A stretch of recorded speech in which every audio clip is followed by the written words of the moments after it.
A man licked a toad, causing it to stretch out its limbs and display a look of contentment. The toad then pointed in a direction, seemingly hinting at clues to the man's missing sister. Jack looked in the direction the toad indicated and saw a corpse slowly rising to the surface of a pond. It was his missing sister. As he rushed over to check on her, a deafening roar suddenly echoed from nearby. Looking up, he saw a wolf slowly approaching him. Jack hurriedly grabbed a wooden stick to defend himself, but in the blink of an eye, the wolf transformed into a human shape.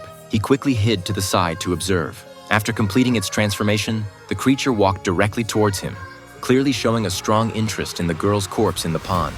Jack was so frightened that he didn't dare to breathe, hiding behind a rock and shivering. Before long, the creature picked up the girl and placed her back on the ground. Shockingly, the girl miraculously came back to life, but her condition was like that of a zombie.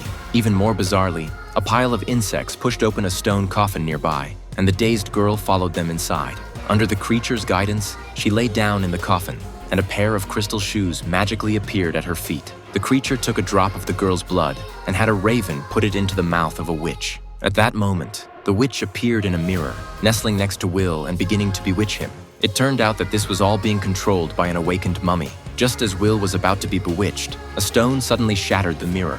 It had been thrown by his brother Jack. Will, now clear-headed, hurriedly grabbed a rope and jumped down, landing directly on the werewolf below and knocking it out. The brothers then returned to the town and told everyone about the truth they had witnessed. Unexpectedly, the king didn't believe their story and instead tied them up and sent them back into the forest. He then set the forest on fire. Fortunately, Eva arrived in time to save them. In the forest, they encountered the awakened werewolf again. Upon seeing the werewolf in human form, Eva was shocked. This person was actually her father. It turned out that he had been bewitched by the witch and turned into a werewolf, becoming her slave. Now, Eva had become the 12th sacrificial girl and was frozen by the werewolf. By the time Jack and his brother arrived, it was too late. The witch had already drunk the girl's blood, and her appearance began to slowly change. Before long, she had transformed into her youthful self. She controlled the brothers, making them stab each other with knives. Jack, unable to bear it, sacrificed himself to save Will. The witch pulled the nail out of the werewolf's body and stuck it into Jack's, intending to make him her slave. At this moment,